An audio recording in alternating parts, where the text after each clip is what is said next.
How does one end up in Ukraine and, of all things, decide to cover a dance performance? Like, walk me through that decision. Walk me through the process. I kind of like jokingly call it like the YOLO mentality. It's like you know that every night you go to bed at curfew time and you're like in bed and you're listening and then you hear the anti-air guns going off above you and then you hear a strike and somewhere in the city someone just got killed, but it wasn't you. And so you wake up, the next day you start your work, everyone else is there, everyone else heard the same strike, everyone's kind of just doing their thing. So it's like that night, the same thing is going to happen. It could be you that night instead, but so you have to think about like how you're going to live that day. Yeah. It's like, what do you do before curfew? Like, do you have the extra cocktail? Like, do you spend it with your friends? Do you like kiss the girl you want to kiss? Like, do you like do the? It's like the way that you have to like orient your life, knowing that it's precious. Joe, what's going on? I'm good. I'm very happy to be back home, and I've been traveling like so much. It feels good to be in Los Angeles. I believe it. I believe it. Let me start us off. So, Joe Hill, for those unfamiliar, is a 5-time Emmy-Award winning director and producer, probably best known for his work on the Vice News international team. He's been everywhere. He's filmed soldiers in Burkina Faso fighting against the Islamic State, in bed with a hostage negotiator in Nigeria, investigated police brutality in Indonesia, risked his life multiple times. And I would say if you've seen some wild stuff on Vice in the last few years, there's a non-zero chance that Joe was somehow connected to it. And we're here to talk about something that probably sounds pretty disconnected from all that. It's your latest film called Match in a Haystack, which is hard to describe. If I were to try to describe it, it would be about a dance performance in Ukraine during an ongoing war, which, again, I don't know if that makes a whole lot of sense when I describe it like that. Um, but yeah, man, does that sound like an accurate description of Match in a Haystack? Honestly, it's like pretty spot on. I was gonna say it's a weird transition. I feel like I've had to explain this over and over that like, I've basically spent the last 7 years or 8 years or something just like reporting on war and covering sort of like the worst conflicts on earth. And then it's like now I'm kind of telling people about this like dance film that we made. Yeah. And I think that it's like the very obvious dissonance. But to me somehow it makes perfect sense. Like it's a part of the same kind of journalism. And it takes place in the same, it takes place in the same zone. It's like, I think what felt a little different this time was that, for Vice, we were reporting so much on these like kind of really horrific stories. We're like documenting Yeah. violence and documenting suffering. And I think that matters. Like, I think it matters to be creating this historical record of these moments of our history. But at the same time, I think it's not the only history. Like, there's so much that happens in these moments and life and the things we protect and the things we care about. And so I wanted to make, the historical record. I wanted to create this thing that represented the act of creation instead of destruction in a time of war. Just like decide to do that. Yeah. Yeah. So, should we watch the trailer first? Maybe that's the best way to Yeah. start us off. Перформанс і про війну. Під час війни, коли ти в ній живеш, коли репетиції. Молодці, ще активніше. Ріта, йду до тебе. О, ану давайте включайте ліхтарі. А я буду танцювати в залі.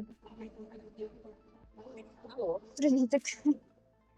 А як це можливо, що моя сестра йде служити, а я ні? Чому? Може, мені теж варто. That's a lot, man. It's a lot. Yeah. That's a lot. That's a lot. So maybe the first place I should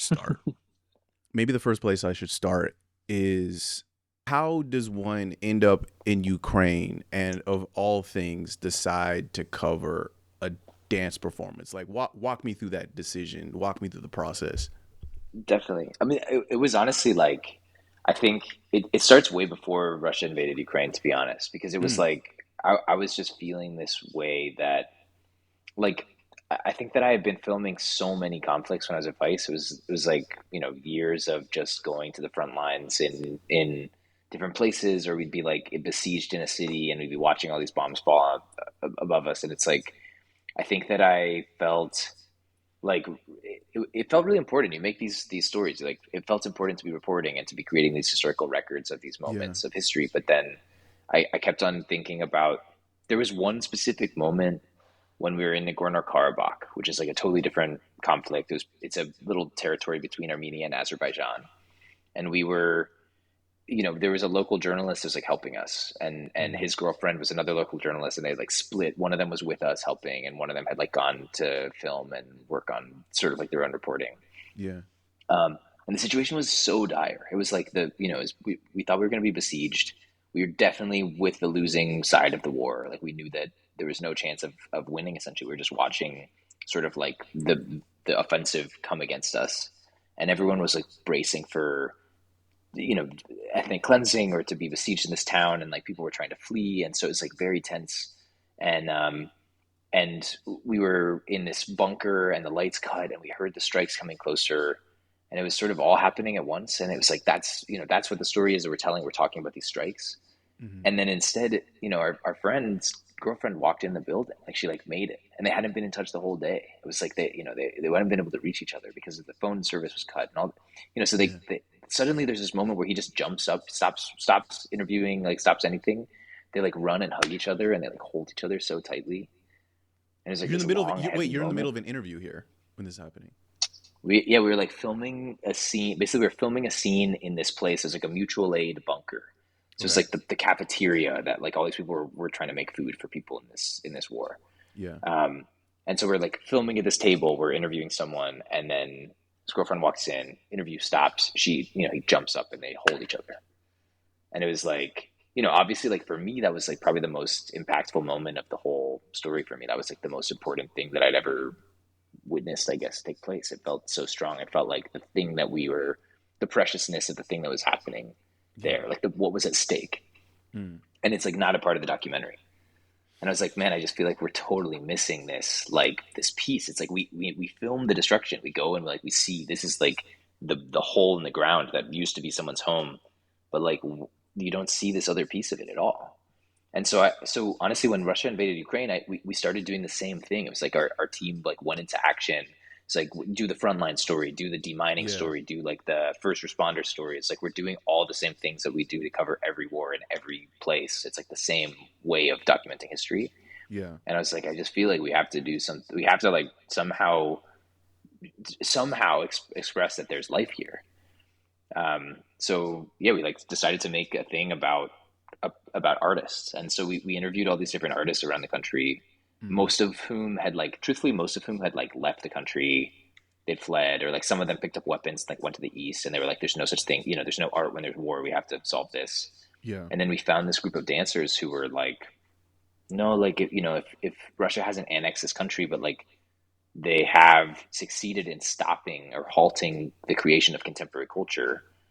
So like we have to do something. There has to be Ukrainian culture that exists." And so they've decided to make this performance.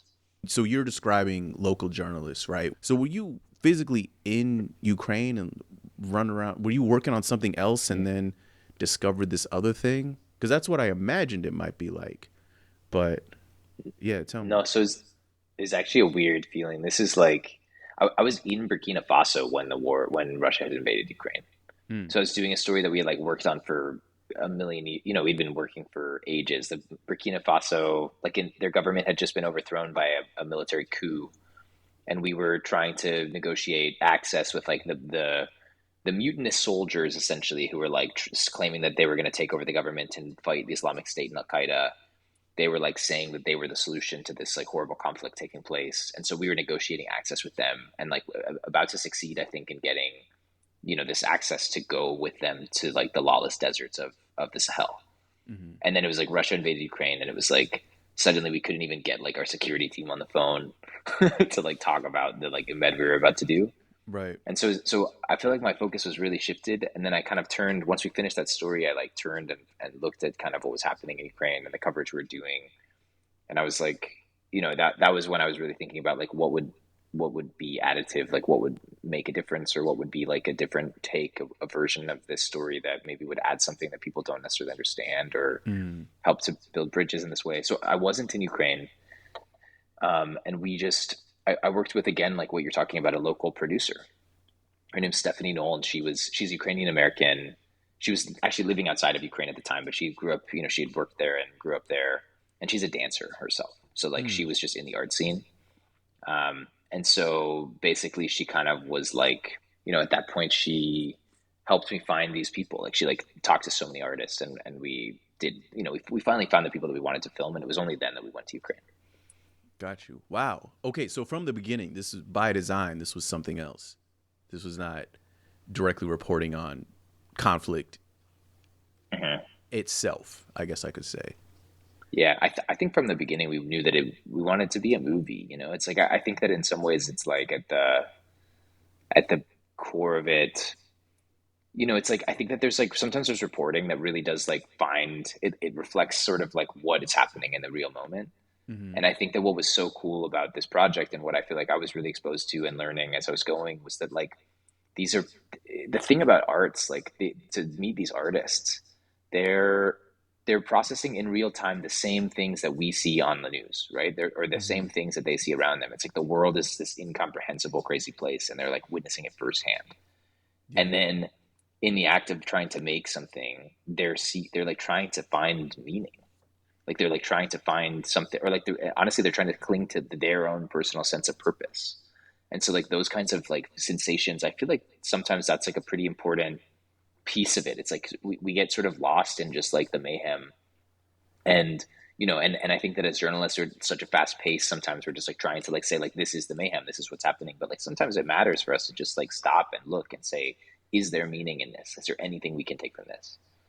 Mm. Um, and I think that that was kind of like the big takeaway. I don't think that I'd ever really done that kind of questioning when I was reporting on other wars. Yeah. Oh, somebody in the chat saying hello from Ukraine. What's going on? Nice. Hey, Uh, yeah, yeah. Welcome in. Somebody watching on YouTube. But yeah, so let's pull up some of these. So you sent me a few clips. By the way, I have to say, this film is not online anywhere. You can't stream this, right? not yet. Okay. It's soon as possible. Soon Yeah. as possible. Okay. So I'm prefacing that by saying that the things that you are going to see here, you will not see anywhere else because you can't, because it's straight up not out yet. So shout out Yep. Joe thank you for sharing Yeah. some Of of this course. stuff with me. But you sent me a whole bunch of clips. Honestly, I'm not going to show all of them just because I want Definitely. people to be able to watch, experience it themselves. But oh man, where even to go? Where even to go? Is there one you want to start with? Yeah. I think that we should watch. Oh yeah, yeah. I'm excited for everyone to see this. Okay, I think the one to watch that I think I'm most excited to share is maybe we should watch this one. It's 2 minutes in the staircase. Is number 4. Number 4. Okay, I was starting to wonder if it was gonna be that one. All right.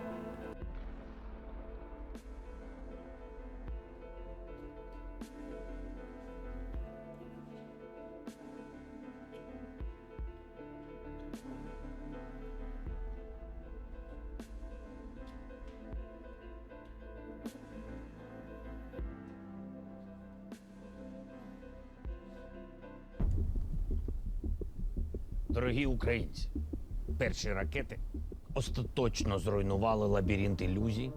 Ми побачили, хто є хто. На що здатні друзі, вороги, а головне, на що здатні ми самі. Нам казали, у вас немає інших варіантів, аніж здатися.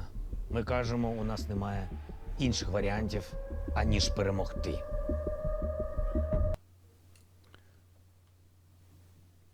So I don't know if you can see that. Yeah, you can see this right here. There's a 2-minute sequence, and you've got, not to go film professor here, but we've got somebody dancing in a staircase, and then right after that we hear the voice of Zelensky. So there's a whole lot in here. I have like 5 questions to ask you about this sequence here, but let me let you take it away. What do you want to talk about right here?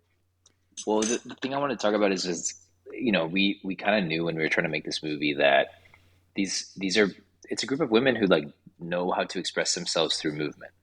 Mm. And that's kind of like a unique thing. It's not all, sort of interview subjects that do that. So we found it to be kind of unfair to like sit them in front of a camera and say like, please articulate in words like what do you feel about this war, like what's happening. And so we kind of had to pivot. We had to think about this like as documentarians, like how do we find a way to like have someone express the thing that they're trying to explain in the way that they do it. And so we basically we decided to do this like an interview. We would basically have two cameras like an interview. They would choose a location that they cared about. So like in Nadine's case, she chose the staircase. She chose, at one point she chooses a part of her house. It's sort of like in her home space. And we would give these prompts similar to interview questions. So we'd, talk about the same themes, the same questions that we were talking about in an interview. And then she would improvise movement. She would just like improvise the movement is just Wow. coming. It's natural. It's like coming from her originally. And so like essentially what happens in the movie is you have like a pretty standard war documentary, we're like making a story that takes place during this conflict. And then there's these scenes that just suddenly transcend and they're dance.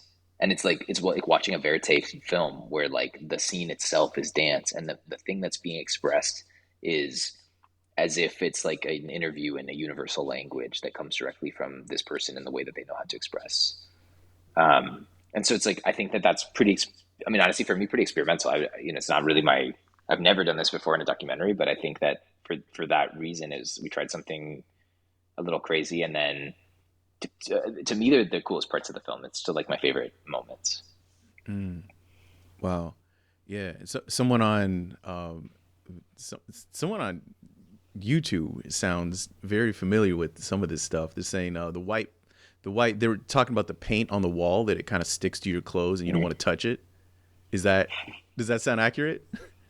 Yeah, actually, there's a part I don't know if you could see it on this screening, but like she like swipes and like her ring like wipes across the wall, and you see the paint like streaks across. It's like she like cuts. Oh Oh, yeah, here it is there it exactly. is. There it There it is. is. Yeah, you can Literally, right just her there. hand streaks, and you can see the paint comes right off. Yeah, right here. Oh, that's nuts. Wow, somebody's very familiar with with these Mhm. staircases. Okay. Yeah, tell me about the where are you? I mean, honestly, this is just the staircase up to Nadine's apartment. So we're like in her home. It's a small building. This is the staircase. The reason that we kind of came in this space.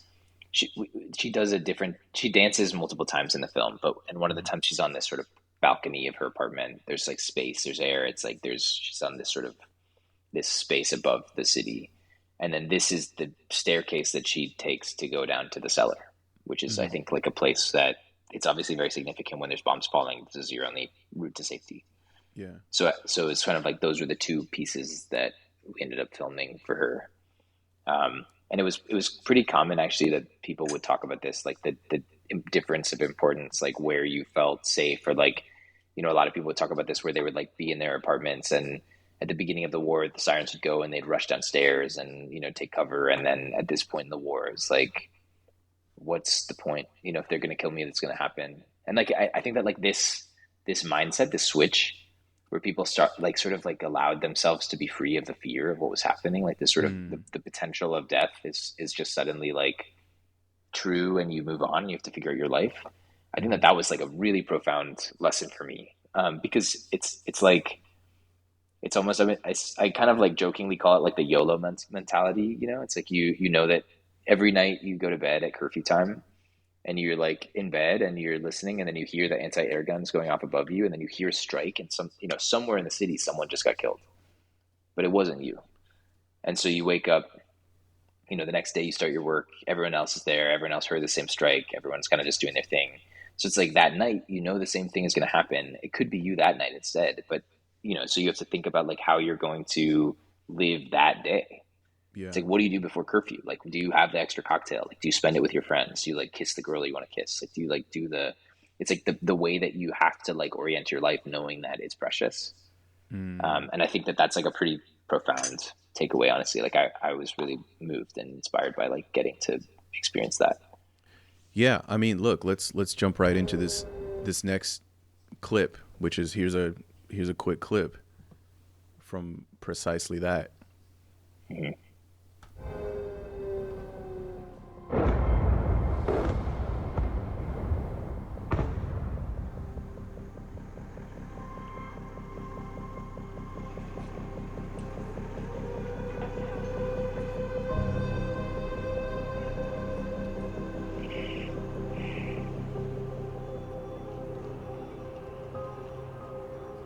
Бо кожен удар по кожному українському місту, кожна трагедія, про яку ти дізнаєшся, ти переживаєш її так, ніби це сталося з тобою.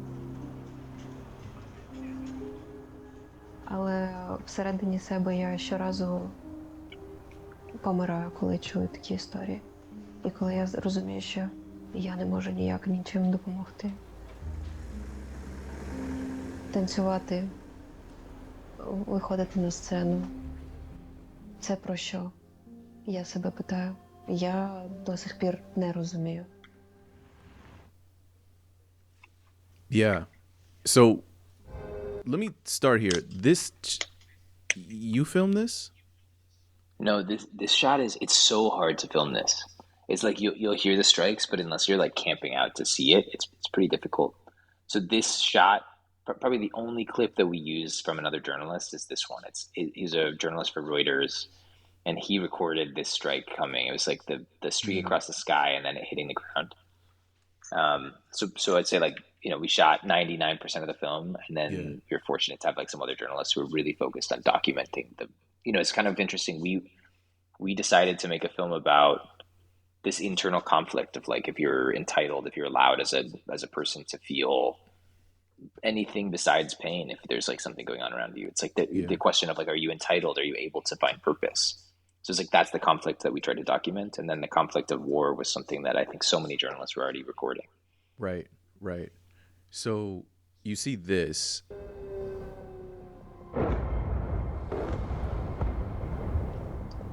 The explosion over the sky. And then did you go to This is our footage now. Okay, and then you went to the place where this hit. Yeah, this is our footage. This is like from the moment of the aftermath. It's like, this is a lot easier because you wake up in the middle of the night when the strike hits, and then the next morning you go and you see what happened. Yeah. And if you go out that night, it's possible sometimes you can go out that night and see the firefighters trying to put out the fires and some of the people who are sort of been affected, making, navigating that moment where everything changed for them. Right. Yeah, I mean, it's wild because if you look at this, I mean, this looks like it's been, I don't know, it's hard to describe. It looks like it's been like this. You know what I mean? This looks old, but obviously this has happened the night, as you're saying, this happened the night before, but this is something that I think about all the time, actually, where because I'm kind of, I was old enough, I was young, right? So I was like maybe 6. I must have been 6 when 9/11 happened. And then, as like a kid, I like watched on TV as the US like invaded Iraq and invaded Afghanistan, and like all of these sort of wars were unfolding, and I saw these images of soldiers going into streets that looked a lot like this, right? It was like these just bombed out streets and like burned out buildings. And so in my head, I think I grew up kind of thinking like, these are places where there's so much destruction. It's so dangerous to go to a place that's so destroyed. And then I grew up a little bit and I started reporting, and I remember the first time that I went to a cool place, I like got to visit. I was in Turkey. It was beautiful, and I got to experience the culture. And then I went home and I saw on TV maybe a week later that there had been a blast on that street that I had just walked down the week before. And the street was bombed out. It looked like this. There were like burnt cars and burnt buildings. And it was the first time in my life that I'd ever seen the place before it was destroyed. And it's such a profound difference, because you look at this and you go, wow, like that, Ukraine is there's so much going on. There's all these burnt cars or something, but it wasn't this way. Someone was just driving that car. Like the reason that it's so significant to look at this image is because of how it had changed. But the issue is that you don't have this contrast. You only see the image of destruction.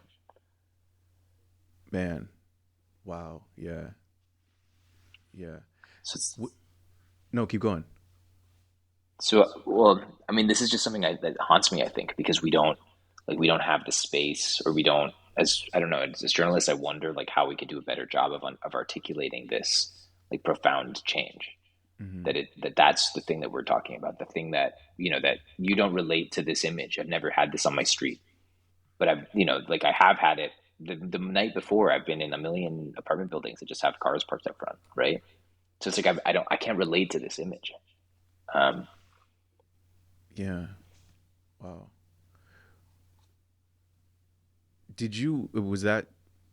Was that something you expected going in, that I'm probably going to see a place and then see it fundamentally almost not exist after that?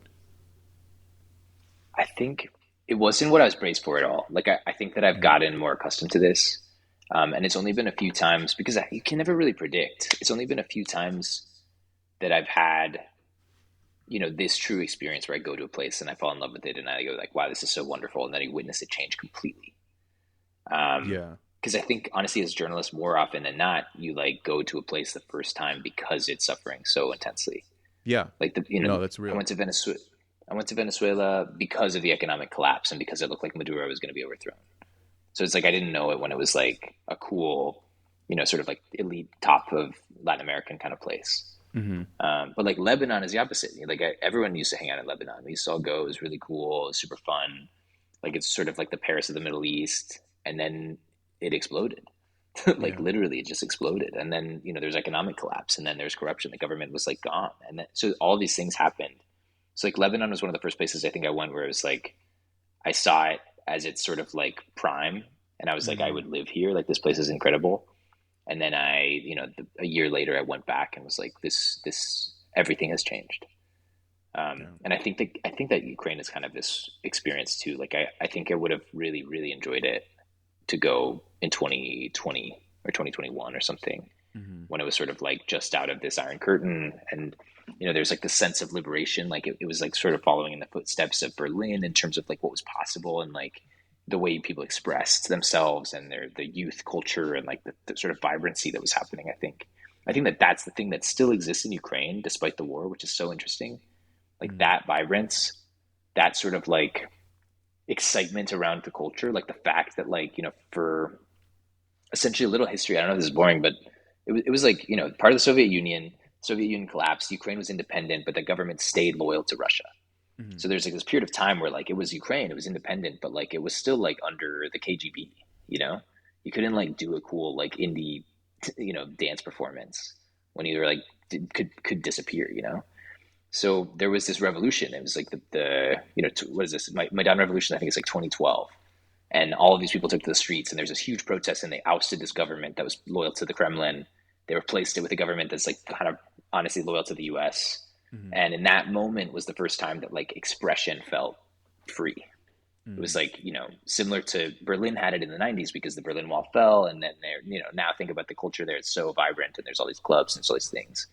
But in this case, it was like, in Ukraine, they've only had it for 10 years. So I think that like that sort of future that was being built, this sort of like pathway that was being carved, is pretty exciting. Yeah. Let me pull up another one here.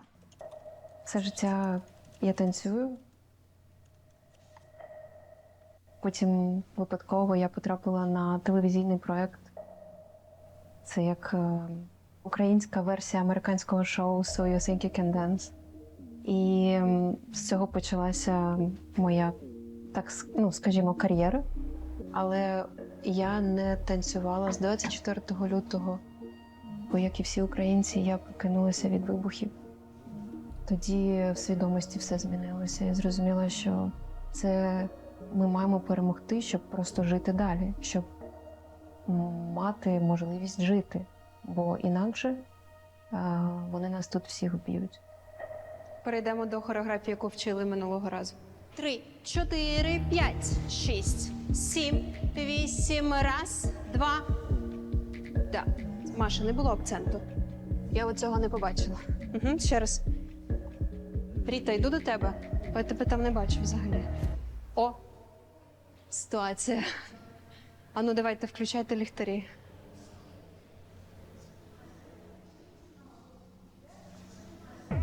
Давайте звідси ще раз. Всі готові? Просто от зараз відбувається війна, хтось в цю саму секунду, в цю мить помирає або страждає від жорстоких дій ворога. Потрібен був певний час, щоб зрозуміти, що зараз мистецтво не таке потужне. Зараз у таких обставинах. There's a spot right here. Here. This spot right here. Та йду до тебе, бо я тебе там не бачу взагалі. О, ситуація. Ану, давайте, включайте ліхтарі. So y'all were just filming and then the lights just went out? Yep. Power cut. Wow. Right then.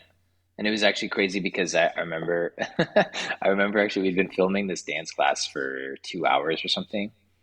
And at some point, like one of the, Daza came up to me. He's like one of the cinematographers that was with me in the field.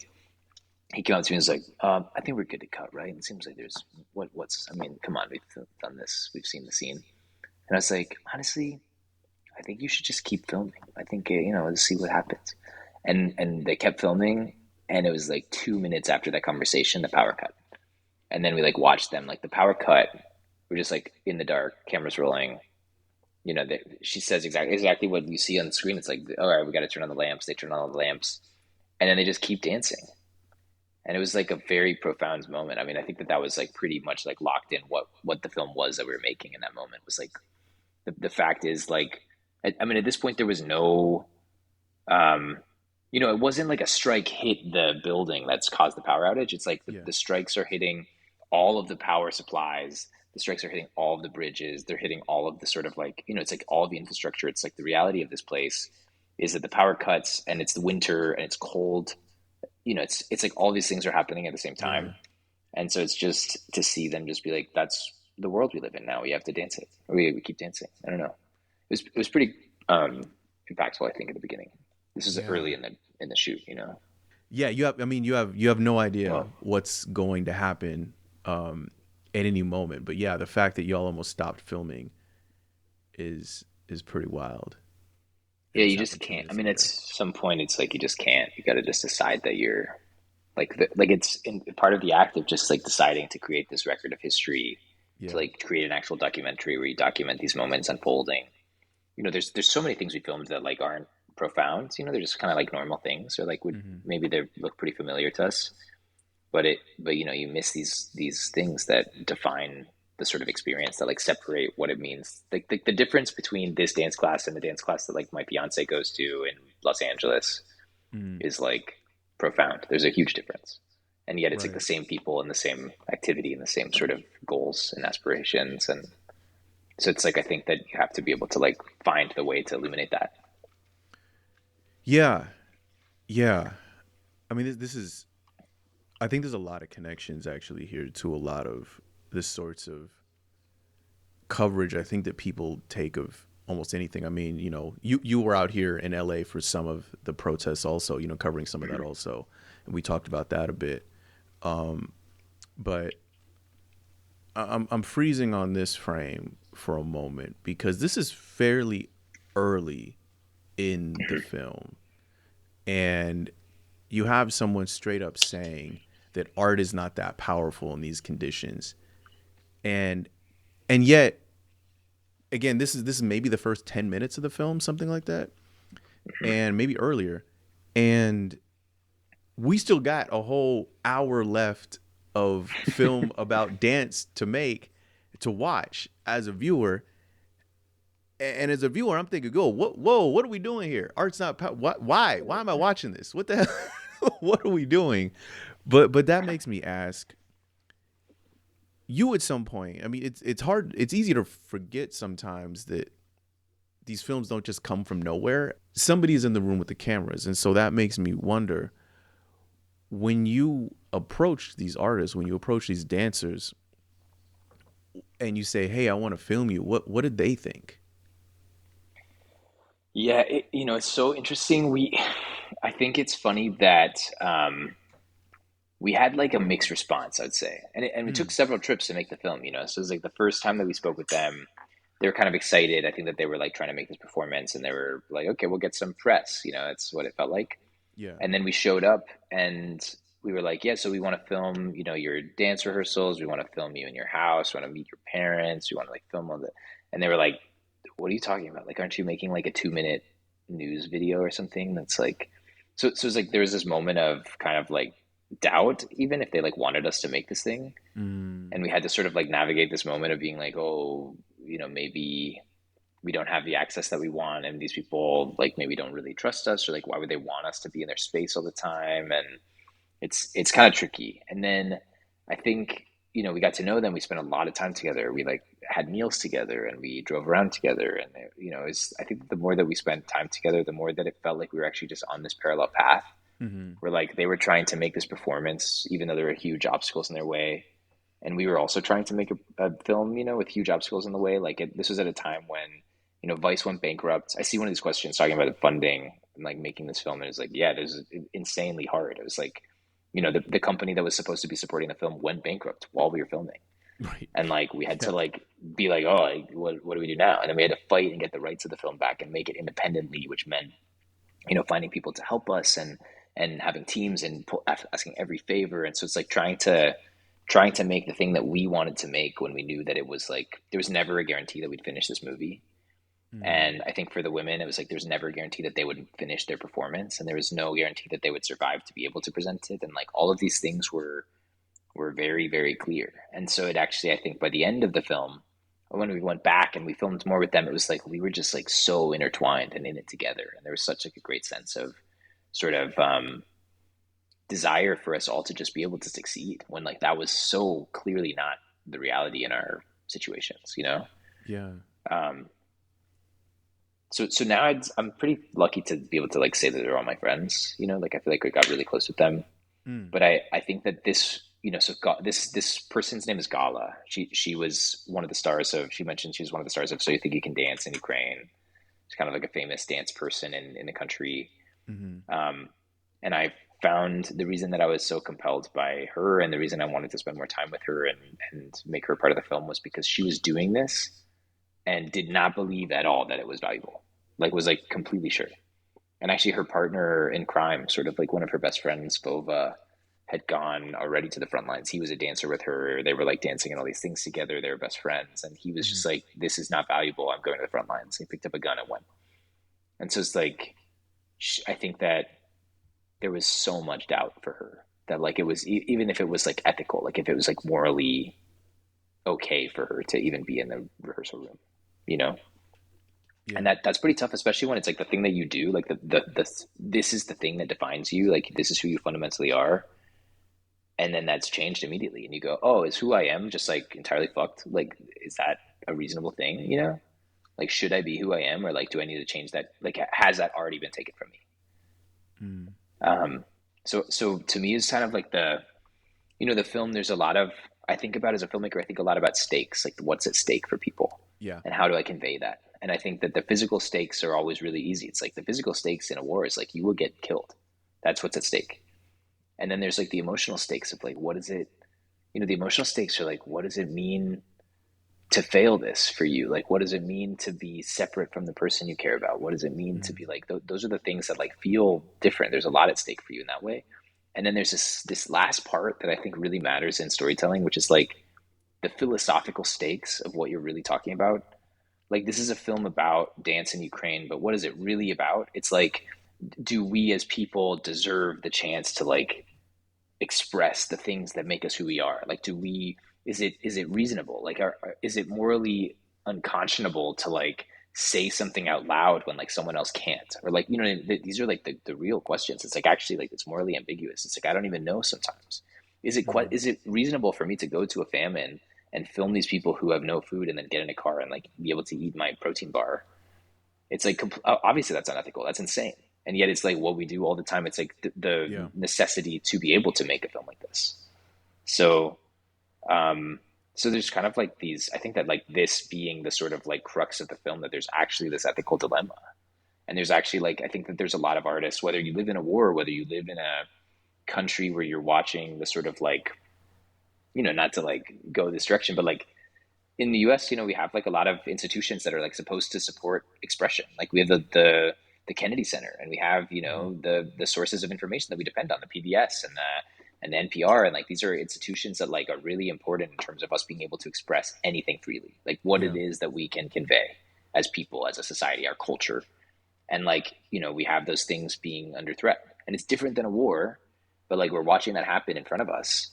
And so like, it's the same questions I think that we have to face as artists, or as anyone who wants to create, even in a place that's not experiencing war. It's like when those things are happening, when the world is changing, when you're watching, the shifts in power, when you're watching the shifts in conflict, whatever, it's like, is it Yeah. okay for you to have something to say?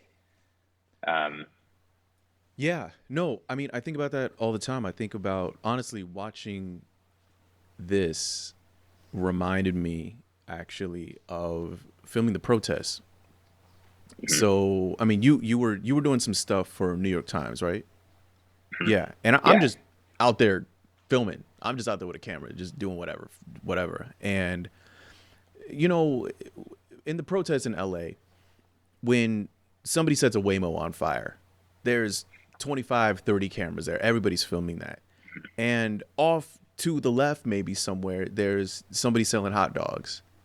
And off to the right somewhere, maybe there's somebody handing out flags. Like, yo, you want a Mexican flag? Yo, I got you. You want an American flag? You could have that too, whatever. Or selling them. And are those interesting? I think so. But is it, quote unquote, the story? It can be hard to make the case that it is. You know what I mean? Because what one expects from a protest is, well, did anything get burned? Did anybody get hurt? How many people got hurt? How badly did they get hurt? Can I see the blood? Show me the blood. Dude, yeah. Are we interested though? And I mean, I don't know if you've seen this, but like, speaking of dancing, people dance at these things in LA. I mean, every protest is different. Every day is different. Even in the same protest, you'll see on one block, it'll look like this. 50 feet away from that, it can look completely different. Your experience at a protest can be different just by location. If you're 100 yards away, it's a completely different vibe. Definitely. It's a completely different scene. And there's dance parties, impromptu dance parties. Somebody brings a radio, Yep. people start dancing. And this isn't to criticize the news or anything like that. It's just a lot of those things just never make it in. And so you'll never really understand what it's like to be at one of these things, because the thing that seems the most urgent, frankly, is, I think I would be unsatisfied if a bunch of people got hurt at a protest. The cops shot a bunch of the less lethals at a protest, and all the headlines were, amazing dance party takes place in Los Angeles. Like, okay, dude, like maybe what I really need to know here is, were laws broken? Did somebody get hurt? But can we know about both? Or even both is a bad way to put it. Can we know about all 100 things that happened in that quarter-mile square radius? Maybe that's not reasonable, but is there room for that? You know what I mean? And I think that's a question we end up asking ourselves as the people with the cameras. Is there room for this? And if we're asking ourselves those questions, I imagine, people got to be asking themselves this question. And there's even another one, if I could. Or do you want to jump in there? Because there's another clip I want to show too. Yeah. Well, the only thing I was going to add is that, like, what you're saying is dead on. It's like, is there space for this? And I think that you have to be honest about like the necessity to like understand. In Ukraine, there were war crimes that took place in Bucha, and so there are all of these investigations into like what took place there, and like those stories are horrific. Like there's no cool human expression and culture that's thriving in that moment. Yeah. So it's like, for this story to be able to exist, there's the prerequisite is that those other stories existed. It's like, I think that you can't, like, I think you're exactly right. It's whitewashing to say, like, to do the cool cultural piece about like this, in Gaza, there's this cool guy who's like figured out a way to make bread in whatever it is like a cool culture uplifting story or something. It's like, Yeah. if you spend all your time doing this when like international journalists cannot get in to cover this, like they cannot document what's taking place, Yeah. and all the journalists who are local are being killed. It's like it's fundamentally like you have to have these other things. You like the truth is the record has to be set straight about what's taking place. And in the beautiful those instances where it's possible to really have a complete picture of what's taking place somewhere, to round it out and understand the humanity, the people who are like the things that are at stake there beyond just, you know, the death and destruction. It's like I think that those are it's only then you have a complete picture. Like I think people will look back at this time and say, well, I think we have a really complete picture of what took place in Ukraine during this time, and I think we do not when it comes to Gaza. So it's like Yeah. the reality is just two different things. Yeah. No, yeah, completely. I mean, and that I mean, you're bringing up something which got brought up very quickly, I think, for a lot of people immediately after things really started getting truly and obviously, for those who had not previously been paying attention to Palestine, like truly and obviously bad for anybody who looked. And the comparison, obviously, to Ukraine, which I guess there's a whole lot there, which I imagine you've given some thought to also because you brought it up. Yeah, I was going to say that I it's like haunting to me that I think it's also haunting because truth. I mean, this is full disclosure. It's like the end of the Vice days, like at the very beginning of like we were already into the end of the Vice days. This was the Yeah. last film that I made that had any kind of support from them. And I remember that when it was October 7th and there was this horrific attack, obviously that so many people in Israel had been killed. And then the sort of, you know, what would obviously, what seems to be escalating into the point of the genocide that has become now. It's like this thing that was taking place in Gaza was beginning. And I was still at Vice, and so were a lot of my our colleagues, you know, and they were Yeah. still trying to pitch and get this story to happen. And I remember this very curt response being like, quite frankly, we like don't know how you would make money from covering that war. It's like the private equity bosses who like came in to buy the company like basically gave us this feedback. They're like, well, if you figure out how to make money from this, then of course do it, you know. And so it's like the prerequisite for getting to. I mean, it was just yeah. I think that there's a lot. I feel like I like grieve for the what's taking place, and I grieve for the fact that it's like, you know, if you think about the amount of media that's being able to come out of this place, and then you go further and you say, imagine how much is not because Yeah. no one's allowed in, and because not all the journalists who are being able to release those videos are getting killed. And it's like, imagine what's not being released. Yeah. You know? Yeah. What aren't we seeing? Obviously, the terrible things. What amazing, creative, beautiful things are we not seeing either? This piece right here, maybe this last bit that I want to show.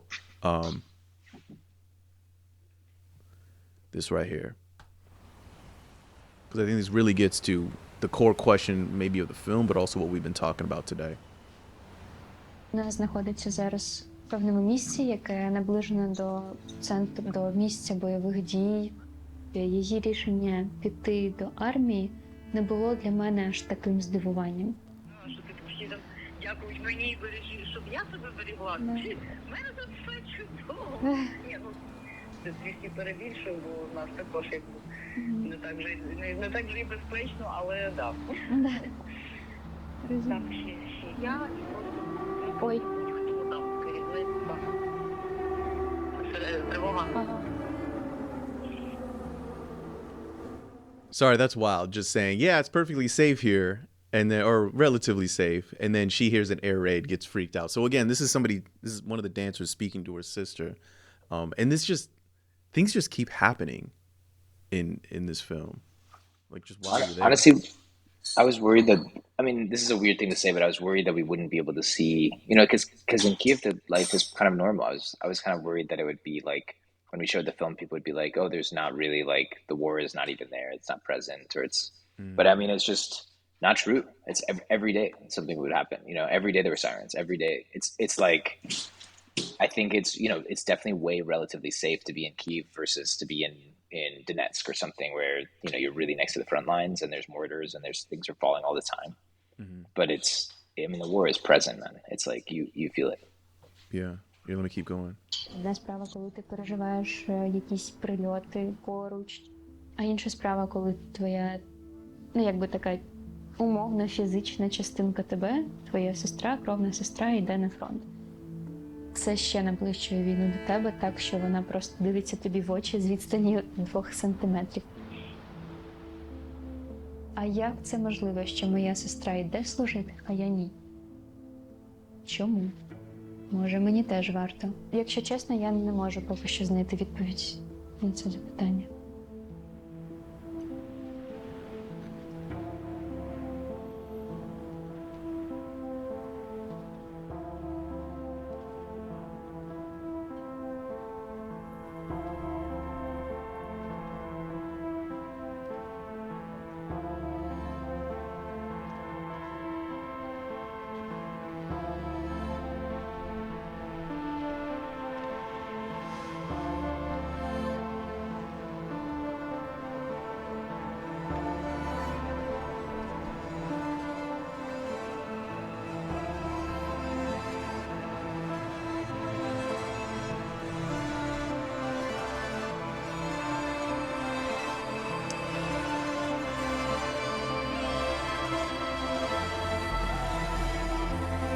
I'm going to pause here because I want people to watch the whole thing.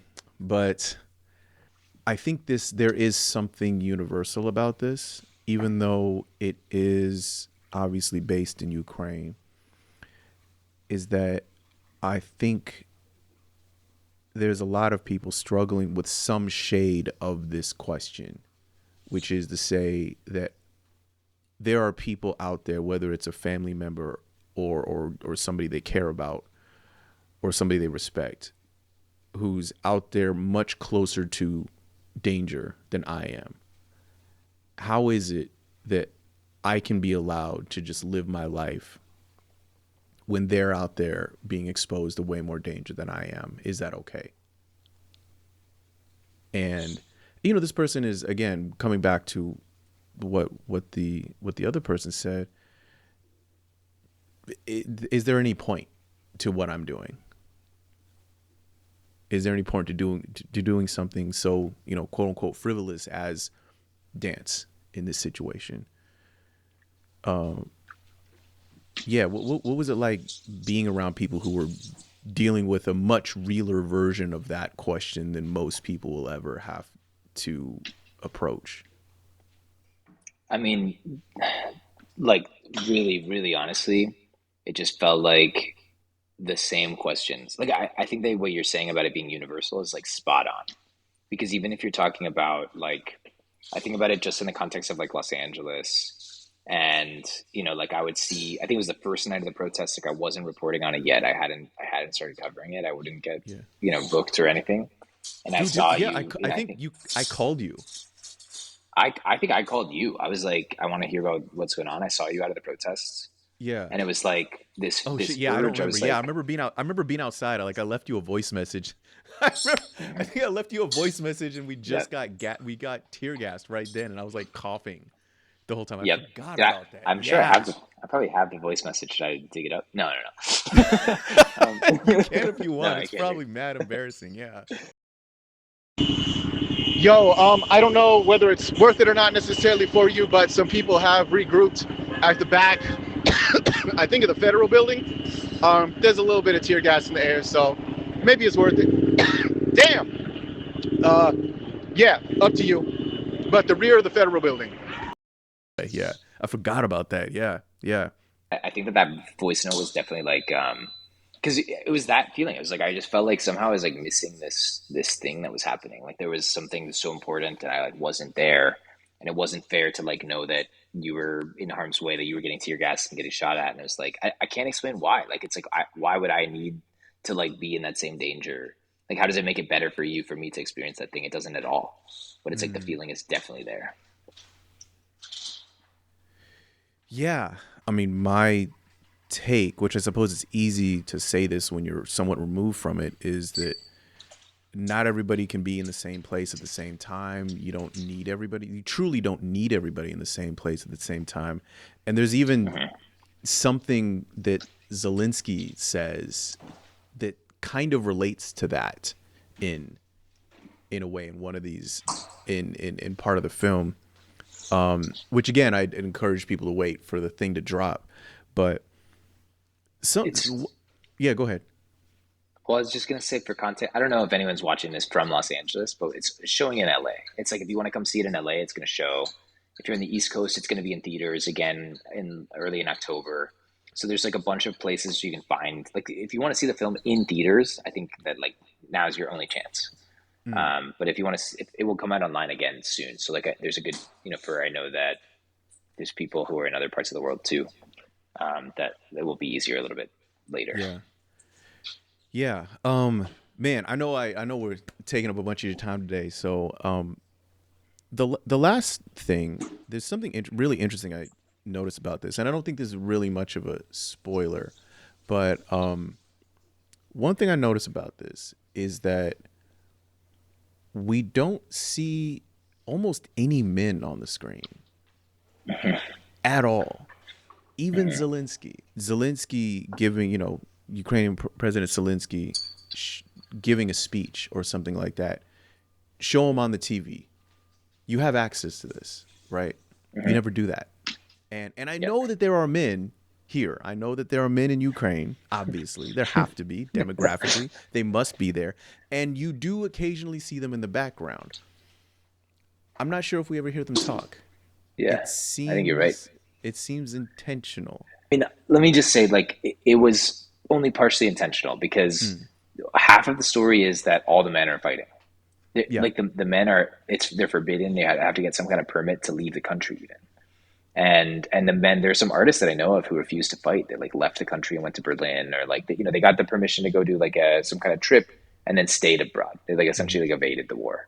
Right. And those people are canceled. Like I can't explain like the level of judgment and anger that people, like their friends, feel for them for doing this. Which is like a hard decision too. It's similar to I think what Nadine is asking in that scene. Like, what am I supposed to do? Like die? Like to have like have my friends support me and like be okay with my decisions? Like what I'm supposed to just die? Like that's the choice. And I think that that's heavy. So there's a lot of men who just aren't there. Like truthfully, there's a lot of men who just aren't there. And then, something like, honestly, I think that maybe it's not even a political decision. It's just like the reality of it. Like I was raised by women, man. I mean, like my whole family I have lesbian moms and an older sister. Like we had like a couple like girl dogs in my house. So many of the people in my team were women. I think it's just like the fact is that it's just like, I think that there's a lot of really, really interesting, articulate, amazing people that we chose, and they all happen to be women, and they happen to be making a cool project that was mostly women. So I think that some of it is this too. It's just like it was the right team and the right group, and like the pieces just aligned. Yeah. But it was both of these things. It was like partially the team and the project that we were looking at, and then partially it was like the fact that if we had wanted to speak to more men, we would have like had to find them on the front lines probably. Yeah. Well, I mean, intentional in the sense that what I mean by that is like, if you wanted to, that would be something that you could do. You know what I mean? Like you could go, well, to not give too much away from it, there is some traveling that takes place in the film, and you could go and there would be people you could probably chat to, or at least you could show people getting ready. These are all things that we've seen, right? And we've seen in coverage of the war. We've seen a lot of it actually. And it's not that it feels like men being shown men are being avoided. It doesn't feel like that at all. It just seems like this is a very specific story that's being told, and this is who needs to tell it, and not a lot else needs to be added to that. Like this is who's experiencing this, and so let's focus on that. This is where the camera is. You know what I mean? And intentional in that sense, that what else needs to be added here? Do we need to go get a statement from a local official or something like that? Maybe not. No, man. Maybe I think maybe even Zelensky's maybe the people who are creating this are the focus. Even Zelensky's voice was like almost like a stretch. We debated it. We toiled about the decision to like include his voice, Really? Because it was we knew that we needed to somehow like ground their process like to the timeline or the process of the war. Like we needed to like be connected. Yeah. And so we actually tried many different versions of like how to do that. But I think that just the sound of the voice, just the sound of, and especially because it is a masculine, like the war itself, I think it's always true. It's like, if you think about World War II, it was like women who ran the factory. Like Rosie the Riveter imagery is like, because it's the women who Yeah. didn't go to the Oh, front, my I think it's grandma just worked. My grandma worked in a bomb factory, man. You don't got to tell me twice. Yeah. Yeah. Yeah. But yeah, man, for real. So, yeah, man. Anything else you think we might be missing, man? I know this is about to drop fairly soon, or at least it's available to see if you're out on the East Coast or in LA here. If Yeah, man. if you want to know about the film, someone asked us in the chat. If you want to know more, just go matchinthehaystack.com. We keep it updated. It's always it's always changing. We're independent, like we're finding new opportunities and trying to screen it in more places. So it's like just keep on following that place. I think that's, or if honestly our Instagram is dangerouscompany.media, and that's like we post everything there too. It's like I just think like if it's really just us. It's like we're just keeping it updated. We're trying to bring it to more people. So like this is the way to keep up with us. Yeah, definitely, man. Yo, I mean, congrats on putting this together. Thank you for putting it together. And maybe this was a question that you kind of answered, but maybe I could address this again. This came from the chat. Is you've obviously covered a lot. You've covered a lot of conflict, and this, in a way, still is a piece about conflict, even though that it is more experimental. It has more to do with art. Tell me about what's been your relationship with the artist since this has been finished. I'm assuming they've seen it. They've seen it. They appreciated the film. They liked it. And we're still in touch actually quite a bit. Like Nadine is still performing all the time. Gala is still teaching dance all the time. And Julia has been trying to bring this. She's trying to bring this all over. Can I give you this for 1 second? Thank you. So it's kind of like, we're in this zone where there's, they're still sort of doing their thing. And they're trying to show this performance that they've created in all kinds of different places. But like the situation still evolves. Like right now there's been protests in Ukraine, and like a lot of them are out of these protests. It's about corruption in the government. And I think that people were really upset, when Trump was going to have these meetings with Putin, sort of like, and excluding Zelensky from those conversations. So I get the sense that like, it's still just, they're still having this kind of cycle where they're trying to create, and they feel the same pressure that like the things around them are unfolding, and they don't have control. Yeah. But I'll see them soon. We're going to go to, actually, I know there's someone here in Ukraine right now. Yeah. And we're going to premiere the film in Ukraine in a theater at the end of September. We're going to the Odessa Film Festival. So it's like, that's a really cool chance. We'll get to actually see our friends again. We'll get to show the film with them in the audience. Whoa. So it hasn't been shown in Ukraine yet. No, it's the only people who've seen it in Ukraine are people who just watched the screener. Like I showed it to them when it was like before the film was even finished. That's gotta be, I mean, I gotta ask, man, are you feeling any kind of pressure there? Because you're showing it to the people. You're making something about people and then showing it to them in their It's home. definitely the scariest. Dude, it's definitely the scariest screening that we've had so far. Like that is going to be insane. But I'm confident because at least the people in the film have seen it, and I know they like it. So it's like this question about the one screening in Ukraine is like, I think it's going to go over. I think also like the number of people from the Ukrainian community in the US who've seen it already here. I think that's some foreshadowing that it's been pretty moving. People, like we've had refugees who have been displaced by the war come to see the film. We've had Ukrainian organizations all bring people out. So like, I think that like, I feel like already a part of this community. Wow. That's nuts, man. Yeah. So, we'll put this online too afterwards. So I hope people who watch the film after they watch it, when they get to see it, can come back and get a little bit more insight on it. Anything else that you would add? Maybe some insight about the film that somebody might not have realized even once they've watched it that you think they should know about? There's I was just talking about this. We're starting to get letterbox reviews and stuff. People are like mostly pretty positive. Some people have like some harsh, it's interesting to read the reviews. Yeah. But there's nobody has talked about the bird motifs. Dude, I have all these shots of birds and no one ever talks about it. I just like, don't you see I have like my four symbolism? shots, Dude, it's like there's 4 shots of the birds. There's a whole monologue about the birds. Like nobody wants to talk about the birds. All right, Letterbox, get your stuff together. Somebody on there, dude. Come on, talk about the birds. I want a full like 1,200 word diatribe about the birds. Somebody get it together. We gotta have a film. There's gotta be a film student out there somewhere. It's gotta who's be. gonna figure this Dude, out. for the love of They'll God, figure it somebody out. just started talking about the birds. I don't know. It's like it was just for me, I guess. Those shots are just for me. I mean, that's the thing though. When you make one of these things, you gotta put your own thing in there that is really for you. That's not, if nobody else picks it up, they don't pick it up. You do it for you. You know what I mean? Just as Actually, an artist. one more behind the scenes thing that I have to share. There's a pretty impactful scene that you'll see. So Julia is like one of the main characters, and she's like walking on this beach. She's in like this frozen wasteland, and it's like kind of like a wondrous, pretty powerful place. Yeah. And so then I just wanted to say that while we were filming that scene, it was Shall I show frigidly it? cold. Shall I show it? Yeah, you should probably you should show at least like a piece of it. Maybe not the whole thing. I'll show just a little piece of it. I'll just, you know what? Okay, We'll just give him this. We'll just give him this. That's what you're talking about, right? Yep, that's what I'm talking about. Yeah. Here we go. So There we go. That's all you're seeing. yep, this scene it's very, very cool. It's like probably my favorite. It's it's so visually compelling to me.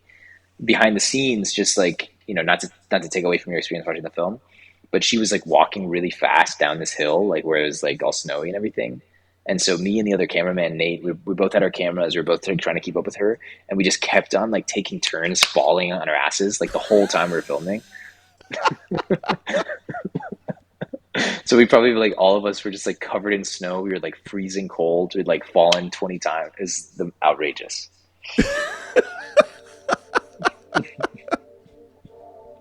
It's one thing I you can't get that in the Q&A. No, that's not going to be in the Q&A. That's not going to be Q&A. Well, if you do a Q&A, hopefully people get to see that too. But man, thank you so much for making time and, to come here and talk with us about this. Really appreciate it, dude. Thanks for having me, man. It was really fun to chat. And thanks, chat, for like everyone for listening to this. It means a lot. Definitely. All right, man. Talk soon. Take it easy, man.